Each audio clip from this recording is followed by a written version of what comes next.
ጤና ይስጥልን።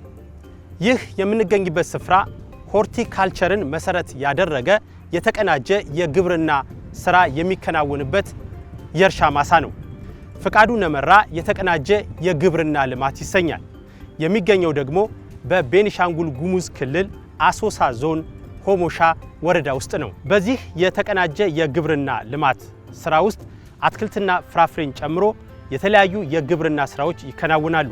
በዛሬው የወደ ገጠር ፕሮግራማችንም የዚህንና መሰል የግብርና ኢንቨስትመንት ልማት ስራዎችን እንቃኛለን። አብራችሁ እንድትቆዩ በአክብሮት እንጋብዛለን።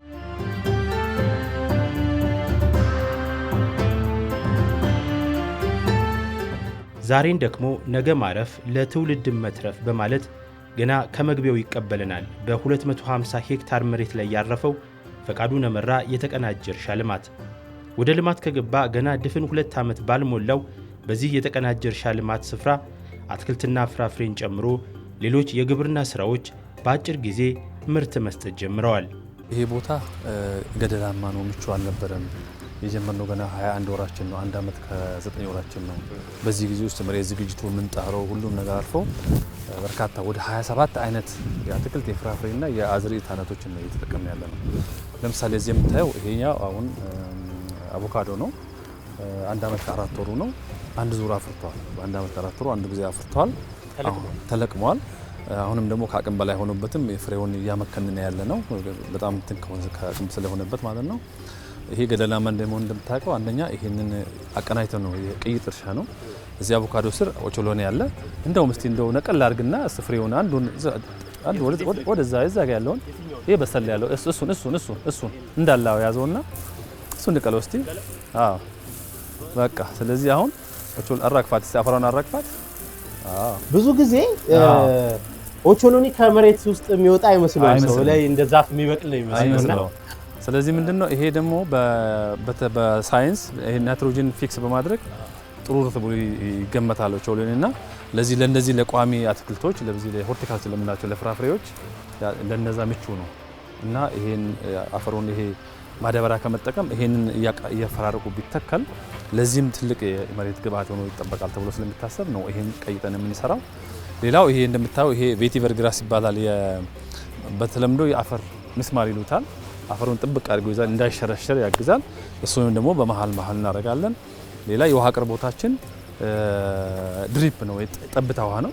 ይሄን ከወንዝ ፓምፕ አድርገን ወደ ትልቅ ታንከር ልካለን። ከታንከር ደግሞ በእያንዳንዱ መስፈርስ እንደምታየው ነው። ቀጥሎ ያለው እነዛ ፓፓያዎች ናቸው። ፓፓያ ብሎክ 1 ነው፣ ሰፊ ነው። ከፓፓያ ቀጥሎ ወደዚህ የምናየው ደግሞ ሮማን፣ አሁን ከኛ ጀርባ ሮማን ነው ያለው። ከሮማን ቀጥሎ ደግሞ ቀይ ብርቱካን አለ። ከቀይ ብርቱካን ቀጥሎ ደግሞ ቫሌንቻታ ይባላል ብርቱካን አለ።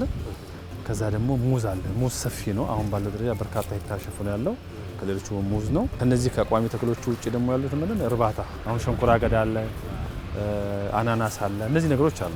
እነዚህ ሁሉ ነው አቀናጅተን የምንሰራው። ለዚህ ነው አሁን የተቀናጀ ያልነውም ከእርባታ ጎን ለጎን ከንብ እርባታ ለዛ ነው አሁን ቀይጠን የምንሰራውና እነዚህ በሙሉ በአንድ ማሳ ላይ የሚሰሩ ነገሮች ናቸው።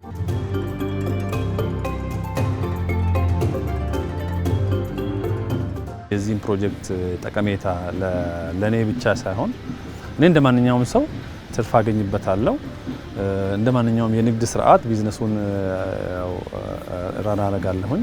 ከዛ በተረፈ ግን ለአካባቢ ማህበረሰብ በርካታ ጥቅሞች አሉ። 81 ለሚሆኑ ሰዎች ደግሞ ቋሚና ጊዜያዊ የስራ እድል ፈጥረናል። ከዛ ውጪም በገቢ ግብርም ቢሆን በፈጠርናቸው ኢንቨስትመንት ስራዎች በርካታ በሚሊዮን የሚቆጠር የገቢ ግብርና የሮያሊቲ ክፍያዎችን ለወረዳው ገቢ አድርገን የወረዳውን የገቢ ስርዓቱን እያገዝን እንገኛለን። ይህ ብቻ ሳይሆን የኛን ምርት ተቀብለው ለተጠቃሚዎች የሚያደርሱ ወጣቶችን ደግሞ በዙሪያችን አደራጅተን የትርፋችን የጋራ ተጠቃሚ እንደሆኑ አድርገናል። ስለዚህ የፈጠርናቸው የገቢ እድልና የስራ እድሎች በርካታ ናቸው። በሙያ ጉዳይ የሚሰራው አብዛኛ ጊዜ አግሮኖሚ ነው። የክሮፑን አግሮኖሚ፣ የሰብሉን አያያዝ፣ የበሽታ ክትትል፣ የውሃ አሰጣጥ፣ አጠቃላይ ማናጅመንቱን ኦቨርሲ ያደርጋለሁ። ከስሬ ባለሙያዎች አሉ። እነዛ ባለሙያዎችን አያለሁ፣ ጋይድ አደርጋለሁ። ያለውን መረጃ ደግሞ ራሴ ገብቼ የሚከሰቱ የበሽታ አይነቶች ኢንሴክት አይነቶች ካሉ ቼክ አደርጋለሁ። አስፈላጊ የሆኑትን ለዛ በሽታ አስፈላጊ የሚሆኑትን መድኃኒቶች አዛለሁ። የተቀናጀ ማለት አሁን አንዱ ለአንዱ ግባት ይሆናል ማለት ነው። እኛ አሁን ይሄ እዚያ ሎሚ ያለ የተለያየ እጽዋቶች አሉ የተተከሉ አሉ። ንብ ለነሱም ጥቅም አለ፣ እነሱም ደግሞ ለንብ ጥቅም አለ ማለት ነው። ንቡ ከዚህ ምን ያገኛል? አበባን ይቀስማልና ማሩን ይሰራል። እነዚህ እጽዋቶች ደግሞ እንዲዳቀሉ እንዲባዙ ያደርጋልና እዛ ምርቱ የተጣራ ምርት እንዲያገኙ ላላ ለዛ ተመጋጋቢ ነው ማለት ነው። ይሄ የተቀናጀ እርሻ ማለት ነው። ይሄው እያያችሁ ነው። ወደ 4 ጋጣ አንዱ ቀፎ 2 ተደራቢ አልጋ ነው አድርገን የሰራን። የአንዱ ቤት አሁን የንብ ማደብ የሰራን ወደ 50 ቀፎ ይችላልና እንደዚህ አይነቱ አሁን እዚህ ወደዚህ 2 ነው፣ ወደዛ 2 ነው። ወደ 50 ወደ ያኛ 100 ይሄ 100 ወደ 200 ቀፎ አለን ማለት ነው። እዚህ ውስጥ ያለ ዘመናዊ ቀፎ ማለት ነው። የሰራሁት መንግስት መስሪያ ቤት ነበረ። እንደዚህ አይነት የሚያረካ ሰፋ ያለ ፕራክቲስ በተግባር የምትሰራ አይቻላቅም። ሳይንስ የተማርኩትን ትምህርት መሬት ላይ ሳውሎ አንደኛ እርካታ ይሄ ነበረ። ይሄን ነው ያገኘሁት። ከደሞዝ እና ከሌላ ጥቅም በቀር በተግባር ሰርቼ በንድፈ ሐሳብ የተማርኩትን መሬት ላይ ቁጭ አድርጌ ሳዮ የመጀመሪያ እርካታ ነው ለኔ ይሄ ነው። ሁለተኛ በጥቅም ብንሄድ ጥሩ ተከፋዮች ነን። ገቢ ያገኘው ነው የሚከፈለኝ ክፍያ ብቻ ሳይሆን ሙያዬን ኤክሰርሳይዝ እያረኩ ነው ማለት ነው። ሌላውን የጥረት ያለበት ገንዘብ ሙያ ራሱ ኤክሰርሳይዝ ማድረግበት ቦታ ይጠፋልና ሙያ ኤክሰርሳይዝ እናደርጋለን። ይሄ ዴሞንስትሬሽን ሳይት ነው።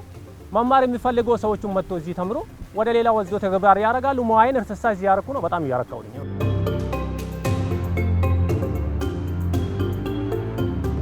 ቤኒሻንጉል ሙሉ ወጥ የሆነ ቁመና ያለው ማለት ይቻላል። በዚህ ጉዳይ ላይ ኢንቨስት ላድርግ ብሎ የመጣ ሰው የተከለከለ የተመለሰ እኔ እንግዲህ ምናልባት በቅርበት ስራውን እየሰራው ስላለው ሰዎችም ሲመጡ ስለማገኛቸው እንደዚህ ያን ነገር ታይቶ አይታወቅም። ስለዚህ አንዱ ይሄ ነው፣ ሳቢ ነው። የክልሉ ኢንቨስት ማበረታቻው ቢሮክራሲው ቀላል ነው፣ ሳቢ ነው። ሁለተኛ የአየር ንብረቱ የውሃው ክምችቱ ሳቢ ነው። ከዛ ደግሞ ድጋፍ በማንኛውም በታች በላይ ድረስ ሳቢ ነው። ሁለተኛ መሬቱ ላይ የሆነ ነገር ጣል ካረክ ግባት አይፈላ። አሁን የምታየው በሙሉ እኛ ምንም ግባት አልተጠቀምንም፣ ማዳበሪያ አልተጠቀምንም። ምናልባት እነዚህ የኮምፖስት በሰራናቸው እነዚህ የተፈጥሮ ማዳበሪያዎችን የከብት ፍግና የዶሮ ማኖሮችን ተጠቅመናል። ከዛ ውጪ ምናልባት አልፎ ለፍራፍሬዎች ለአትክልቶች ካልሆነ በስተቀር ለቋሚ ነገር ምንም ነገር የተጠቀምነው ነገር የለም እና ይሄ ደግሞ ራስ አየር ንብረቱና የአፈሩ ለምነት ለዚህ ለኢንቨስትመንቱ ምቹ ስለሆነ ማንም ሰው ወደ ቤኒሻንጉል መጥቶ ኢንቨስት ቢያደርግ ውጤታማና ለሀገርም ይተርፋል፣ ከራሱ ተርፎ ለሀገርም ይተርፋል ብዬ አስባለሁ።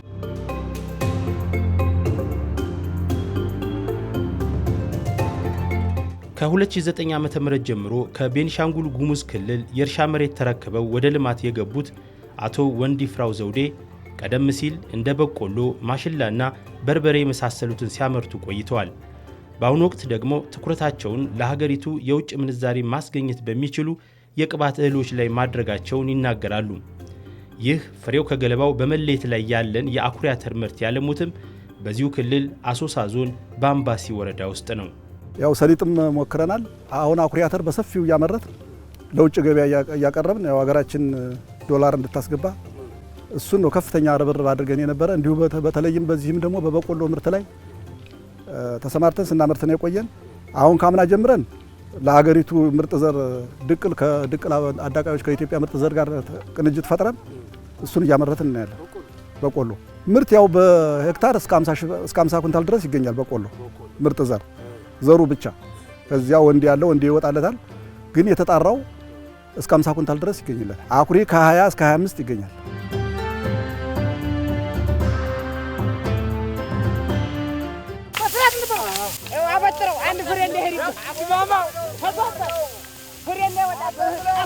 እኔ የምተዳደረው ይሄ ድርጅት በሚከፍለኝ አቀ ቤተሰቦች አሉ፣ ልጆች አሉኝ። ልጆችን አስተምራለሁ። ቤተሰብ እየመራው ነው። ይሄን የማደርገው የተሻለ እድል ተፈጥሮ በፊቱ በየጊዜው የተሻለ እድል ተፈጥሮልኝ ቤተሰብ መስርቼ አሁን እኔ የተሻለ አቋም ላይ ነው ያለው። ያው ይሄ ድርጅት በጣም ለውጦኛል። እዚህ ባልኖር ነው ቤተሰቦችን ምንም ለመስራትም ስለሚቸገር የነበረው ይሄ ድርጅት ጋር አብሬ ሰርቼ ቤተሰቦችንም እኔንም ያስተዳደርኩኝ ነው። የተሻለ ለውጥም አግኝቻለሁ። 2-3-4 ዓመት አካባቢ ሆኖኛል። ተገባ ብዙም እውቀቱ ስለ እርሻ ያን ያክል እንትን አልነበረም። ብዙውን ጊዜ የእነሱን ሀሳብ እየተቀበልኩኝ ነው ወደዚህ እነሱ ጋር ማሰራው። አሁን ግን ያው ስራው ሀሳብ መቀበልም ቢኖር የተሻለ እውቀቱ ኑሮኝ እነሱንም ያው ሳላስቸግር ብዙንም ስራ ማሰራት እየቻልኩ። አሁን በእኔ ወደ 16 ቋሚ ሰራተኛ አለኝ። ቋሚ ሰራተኛ ወንድ ሴት 6 አሉ እነዚህን የሚቀልቡ። ከዚያ በላይ ደግሞ በየሳምንቱ በየ2 ሳምንቱ እየመጡ ኮንትራት እየገቡ እየሰሩ የሚወጡ ቢያንስ በቀን ያው እንደምታዩት እነዚህም አሉ፣ በዚህ ወዲያም አሉ፣ በዚያ ማዶ ሁሉ አለ። እስከ 50 60 ሰው ድረስ አውላለሁ። ከዚያ በላይ ደግሞ የቀበሌውን ሰራተኛ የቀበሌውን ህዝብ ይሄ ስራ አለኑ ተሉልን ሴቶች ናቸው ብዙ ጊዜ የሚሰሩ። እነሱን በሚመለከትበት ሰዓት ላይ ሴቶችን ኑ ተሎ እያል እዚህ እያመጣን እናሰራቸዋለን። ሌላም ጎረቤት ቀበሌዎች አሉ። በዚህ 46 አለ። ምን ፈልገውን የሰው ጉልበት እናገኛለን። ያው ጥሩ የስራ እድል ከፍተናል ብዬ አስባለሁ።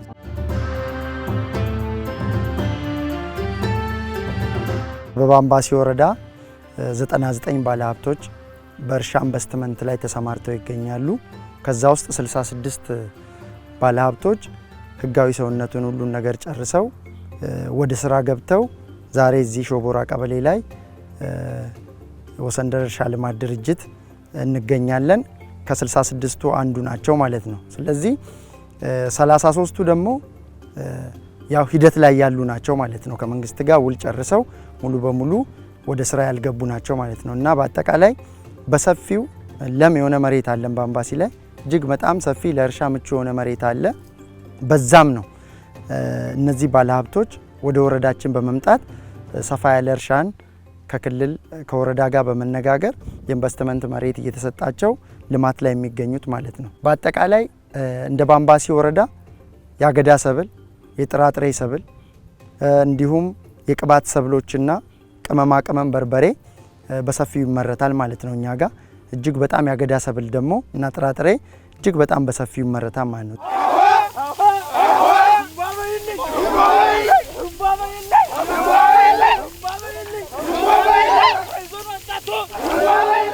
በጣም ጥሩ መሬት አለው። ያው ሰው እንደዚህ ደፍሮ አልገባም እንጂ አመራሩም ጥሩ ነው። ብልጽግና መሬት ነክቷል ብዬ የማስብ እዚህ ክልል ላይ ነው። ሰዎችም መፍትሄ ሄደ ስጠይቅ መፍትሄ ይሰጣሉ። ጥሩ ትብብር አለ። ያው እንትን ላይ በግብርና በኩልም ማዳበሪያ ጠየቅ፣ ዘር ጠየቅ እንደፈለክ ነው። ምንም የሚያግድ የሚመልስ ሰራለሁ ብለህ ከተሰለፍክ የሚመልስ ነገር የለም። ለነዚህ ባለሀብቶች ምቹ የሆኑ ነገሮችን እንፈጥራለን። መጀመሪያ እንደ ወረዳ የግል ባለሀብቶች የግብአት ፍላጎት እንለያለን። ልክ ያርሶ አደሩ እንደምንለየው የባለሀብቶቹንም እንለያለን። ግብአቱ በጠየቅነው ልክ ለክልል ለዞን እናሳውቃለን። ወረዳ ደግሞ ለክልል ያሳውቃል። ክልል ደግሞ ክልላዊ አድርጎ ለፌዴራል ያሳውቆ በዛ ልክ በቀረበው ግብአት ልክ ተመቻችቶ በጠየቅነው ልክ ከመጣልን በዚሁ በክልላቸው ወይ በወረዳችን ባለበት እንዲጠቀሙ እንዲወስዱ እናደርጋለን። ያ ምቹ ነገር ከሌለ ደግሞ በራሳቸው ወጪ ድጋፍ ደብዳቤ በመጻፍ ካለበት አካባቢ በመኪና ጭነው የማምጣት ስራ እንዲሰሩ እያደረግ እነሱን ሰፖርት እናደርጋለን ማለት ነው። በግብርና ኢንቨስትመንት ልማት ስራዎች ስር ራሱን የቻለ የአሰራር መንገድ ተዘጋጅቶለት የሚተገበረው የኮንትራት ወይም የውል እርሻ ልማትም በቤኒሻንጉል ጉሙዝ ክልል ውስጥ ከሚተገበሩ ልማቶች መካከል አንዱ ነው። በአሶሳ ዞን የአብራሙ ወረዳ ነዋሪው አርሶ አደር በሽር ሆጀሌም የዚህ የውል እርሻ ልማት ተሳታፊ ናቸው። እዚህ ያለው 46 ሄክታር ነው። በቆሎ ምርጥ ዘር ብዜት ነው እና 10ሩን የራሴ ነው እኔ ነኝ ያዘመርኩት ማለት ነው። 36ቱን ደግሞ ግብርና ስራዎች ኮርፖሬሽን ጋር እነሱ ጋር ነው እኔ የተዋዋልኩ። ውል ገብቻለሁ። እነሱ ጋር ተፈራርሜያለሁ እና የሙያ እገዛ ያደርጉልናል። ከወረዳ ያሉ እየተቀያየሩ በፈረቃ እየመጡ ስለ ዘር ብዜቱ ሁል ጊዜ መጥተው ሙያዊ እገዛ ያደርጉልናል እና ይሄ ዘር ብዜት በጥራት እንዲሰራ እነሱም በሰጡን ሙያዊ እገዛ መሰረት አምርተነዋል። ይኸው በዚህ ደረጃ ፈጣሪ አድርሶታል። መቀላቀል የለበትም። አሁን ከዚህ ከሴቴው ከዋናው ዘሩ ጋር ምንም አይነት መቀላቀል የለበትም። በጣም ሁለት ነው የያዘው። ሁሉም መስኑ ሁለት ነው የያዘውና ስለዚህ ይሄ ዘንድሮ በጣም የተሻለ ምርት ነው የምታገኘው። ከዚህ በፊት ለራሱ እዚህ ሎካል እዚህ ስናመርት በነበርንበት ጊዜ እስከ 50 ኩንታል 60 ኩንታል ሲወጣበት የነበረ ቦታ ነው። ዘንድሮ እዚህ ቦታ ላይ 30 እስከ 35 ኩንታል እስከ 40 ኩንታል እዚህ ይወጣል ብዬ አስባለሁ እገምታለሁ። አዎ ዘር ብዜት ላይ በሄክታር። ለምንድን ነው የዘንድሮ እንደዛ የሚቀንሰው? መልካም የዘንድሮ የሚቀንሰው ይሄ እነዚህ የሚቀንስበት ምክንያት ምንድነው? ወንዴው ለብቻ ስለሚወጣ ሴቴውን ለብቻ ስለሚወጣ አዎ ዘር ብዜት ስለሆነ ይቀንሳል ምርቱ። ሎካል ግን ከሆነ ሁሉም በአንድ ቦታ ተወቅቶ ስለሚመዘን ይሄ ያንሳል ያኛው ይጨምራል ማለት 35 ኩንታል መሆኑ ለራሱ 30 ኩንታል ለራሱ ከሆነ ዲናር ግን ከ35 እስከ 40 ይወጣል ብዬ እገምታለሁ። የውል እርሻ ግን ጥሩ ነው ማለት ነው? በጣም ጥሩ ነው፣ በጣም ጥሩ ነው። ይሄ ዘር ብዜት ላይ ብቻ በቆሎ ላይ ብቻ ሳይሆን በማሽላ መኖር አለበት፣ በኮሪያ አተር መኖር አለበት፣ በቅባት እህሎች የገበያ ትስስር በዚህ በቆሎ ላይ ብቻ ሳይሆን ለሌሎችም ምርቶች እድል ቢከፍቱልን ስራ ቢከፍቱልን በጣም ደስ ይላል። የውል እርሻ ባጭሩ ሸጦ ማምረት ነው። አርሶ አደሩ መሬት አለው፣ ሀብት ወይም ደግሞ ገንዘብ ሊያጥረው ይችላል። ውል ይገባል፣ ከባለ ሀብት ጋር ውል ይገባል። ፍቃድ ካላቸው ባለ ሀብት የገበያ እጦት የገበያ ይሸጥልኛል አይሸጥልኝ የሚሉ ስጋቶችን ይሄን ቶታሊ ይቀርፍለታል። ስለዚህ ይሄን ሲያነሳለት አርሶ አደሩ የመዝራት የማምረት ፍላጎቱ እየጨመረ ይሄዳል። በዚህ ልክ ትሰራልኛለህ፣ በዚህ ስታንዳርድ ረከባለሁ የሚሉት ነገሮች ውሉ ላይ ይካተታሉ። በዛ መሰረት ክትትል ያደርጋል፣ ያ ባለ ሀብት ክትትል ያደርጋል። ባለሙያውም ከወረዳ እስከ ክልል ያሉ ባለሙያዎች አሉ። እነዚህ ባለሙያዎች ክትትል እናደርጋለን። ከዛ በኋላ በዛ ስታንዳርድ መሰረት ካቀረበ ባለ ሀብቱ ይረከበዋል። የውል እርሻ አሰራር ወደዚህ ወደ ወረዳ ከመጣ ወዲህ የተሻሉ ስራዎችን የተሻሉ ግንዛቤዎችንና የማምረት ሂደቶችን እያየን ያለ ነው። ኮንትራት ፋርሚንግ ስንወስድ አጠቃላይ እንደ ክልላችን ወደ 90-91 ሺህ ሄክታር አካባቢ ውል ገብቶ ተመርቶ በአሁኑ ሰዓት ምርቱ እየተሰበሰበ ነው ያለው። እዚህ በዚህ ልክ ያው ኮንትራት ፋርሚንግ ማለት ያው አርሶ አደሩ ላይም ውል መግባት ይቻላል። ባለሀብትና አርሶ አደርም ይሆናል። ሌላው ደግሞ አርሶ አደር ያልሆነ ባለሀብት ጋር ውል ገብቶ እርሻ መስራት ይቻላልና ይሄ ያለኛ በብዛት በተለይ በመተከል ዞንም በአሶሳ ዞንም በብዛት ይህን ስራ እየሰሩ ነው ያሉ እና ኮንትራት ፋርሚንግ በሁለት መንገድ ነው የምናካሄደው። አንዱ በዘር ብዜት ኮንትራት ፋርሚንግ የሚሰሩ አሉ። ሌላ ደግሞ በኤክስፖርት የሚሆኑ ምርቶች ላይ በተለይ እና ኩረተሪ፣ ሰሊጥ ወዘተ ማሾ ጨምሮ ማሾ፣ አኩረተሪ፣ ሰሊጥ አካባቢ ላይ ብዙ እየሰሩ ነው ያሉ። ቤኒሻንጉል ጉሙዝ ክልል በመጀመሪያ ደረጃ ሊለማ የሚችል መሬት ወደ 3.5 ሚሊዮን በላይ ይለማል ብለን ነው የምንጠብቀው። ምክንያቱ ከ5 ሚሊዮን ሄክታር በላይ አለው ማለት ነው እና 3.5 እስከ 3.7 ድረስ የሚለማ መሬት አለው። ይሄ ፖቴንሻሉ ነው። ከዛ አልፎ ደግሞ አሁን እስካሁን የለማ በባለ ሀብትም በአርሶ አደርም 1.6 ብቻ ነው እና እስካሁን 2 ሚሊዮን በላይ የሚሆን መሬት አልተነካም እና እነዚህ በሙሉ ፖቴንሻል ናቸው እና የተሞከሩ ከዚህ በፊት በጣም ውጤታማ ናቸው። እዚህ መንገድ አኩሪ አተር፣ ሰሊጥ፣ ለውዝ፣ ኑክ እና ሳንፍላወር የምንላቸው ጥጥ እነዚህ በክልሉ በጣም ይለማሉ እና ተጀምሮ ነበሩ። ሩዝ አለ፣ ስንዴ አለ። ማሾ በጣም ውጤታማ ነው። በክልሉ ላይ የሞከሩ አካላት በኢንቨስትመንት ዘርፍ ላይ የተሰማሩ እና በዚህ መንገድ ኢንቨስተሮች ከ1000 በላይ እዚህ ክልል መሬት ወስደዋል። ግን ስራ ውስጥ ያሉ በጣም ጥቂት ነው። ወደ እርሻ ለመግባት ቻሌንጅ የሚያደርገን የመንገድ ችግር አለ። እንደ አገርም የተሰራበት ነው። ክልሉ መንግስት የሚችለው የሄደበት ነው። በሚገኙ ድጋፎች በሙሉ እነዚህ ምርት ወዳለባቸው ቦታዎች መንገድ መሰረተ ልማት ለማልማት በጣም ጥሩ ስራ እየተሰራ ነው ያለ።